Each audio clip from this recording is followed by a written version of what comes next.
Assalamualaikum. Halo teman-teman, apa kabar?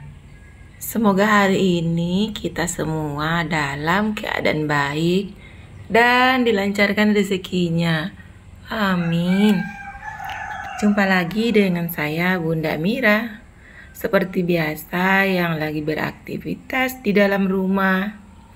Oh ya teman-teman, hari ini saya mau nyiapin makan malam untuk anak-anak.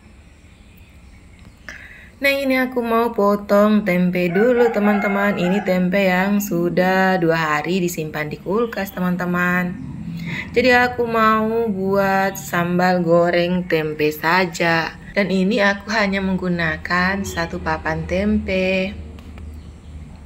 Ini tempenya aku potong-potong kecil dulu ya teman-teman. Kemudian lanjut aku goreng. Nah ini aku menyiapkan perbumbuannya teman-teman. Ini aku menggunakan bumbu yang sudah jadi, maksudnya yang sudah aku simpan di kulkas. Karena saya biasanya begitu. Kadang-kadang nyiapin bumbu supaya pas nanti masak itu cepat. Apalagi kalau kita masak pagi. Biasanya kita itu selalu buru-buru, maksudnya itu ingin masak dalam waktu cepat tapi semuanya lengkap. Jadi biasanya aku menyiapkan bumbunya dari awal. Kemudian aku simpan di kulkas. Jadi kalau mau masak tinggal cemplung-cemplungin aja teman-teman. Tapi saya itu hanya menggunakan bumbu dasar saja. Terutama bawang merah, bawang putih. Kadang-kadang aku tambahin sedikit kemiri dan seperti bumbu yang akan aku pakai ini.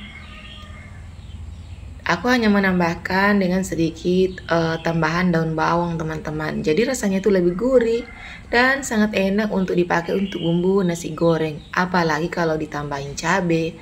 Jadi rasanya itu pedas, gurih teman-teman. Ini aku masih menggunakan minyak bekas penggorengan tempe tadi. Nah ini bumbunya aku cemplungin ya teman-teman. Oh ya yang terakhir itu adalah cabai merah. Itu adalah cabai merah yang sudah aku jemur dulu kemudian aku haluskan. Sengaja aku tidak mencampurnya langsung dengan bumbu dasar tadi.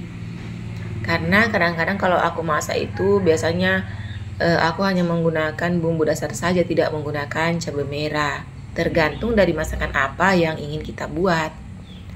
Nah ini aku tambahin sedikit kecap teman-teman biar rasanya lebih manis. Kali ini saya tidak menambahkan gula merah atau asam jawa. Aku hanya menggunakan sedikit kecap untuk tambahannya. Selain bumbu jadi yang tadi. Nah ini penggorengannya aku bersihkan dulu, maksudnya aku cuci dulu ya teman-teman. Kemudian lanjut aku masak menu yang selanjutnya. Di sini aku ada teri kering yang sudah bersih yang aku simpan di kulkas. Sekarang aku mau goreng dulu sebentar. Dan sama seperti tadi, aku masih menggunakan bumbu jadi, bumbu dasar. Tapi bedanya di sini aku tambahin dengan irisan tomat. Sebenarnya kalau ditambahkan dengan irisan tomat itu ikan terinya nanti akan cepat melempem, maksudnya ikan terinya jadi lembek. Tapi tidak apa-apa. Dengan penambahan tomat rasanya itu lebih enak. Akan berbeda jika tidak ditambahkan tomat, kalau hanya menggunakan cabai merah besar saja. Dan tak lupa juga nanti bumbunya itu berupa masako. Setelah tomatnya matang dan meresap bersama bumbu yang lain, ini ikan teri yang sudah aku goreng tadi aku cemplungin teman-teman. Ini sambalnya aku buat sedikit saja. Aku tidak masak yang banyak-banyak. Nah ini 2 macam lauk sudah selesai. Lanjut aku mau bersihkan lagi penggorengannya teman-teman, karena aku mau buat telur dadar lagi. Ini aku bersihkan kemudian aku ganti dengan penggorengan yang lain. Ini aku buat telur dadar hanya bumbunya masako teman-teman, tidak menambahkan apa-apa.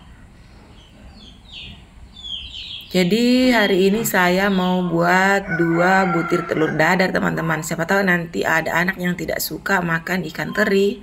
Jadi dia akan makan telur dadar. Kalau anak yang giginya sering sakit, dia tidak akan mau makan ikan teri karena ikan teri itu agak keras. Ini aku goreng 2 butir telur teman-teman, sebagai pendamping dari lauk yang tadi. Karena hari ini aku tidak ada ikan, stok ikan di kulkas sudah habis teman-teman. Dan ini juga aku ada telur rebus bumbu rendang teman-teman. Ini adalah masakan tadi siang, tapi tidak habis tadi siang teman-teman, jadi aku panaskan lagi. Nah, untuk tambahan lauk malam ini, menunya hari ini serba telur ya teman-teman, tapi tidak apa-apa, semuanya juga enak kok.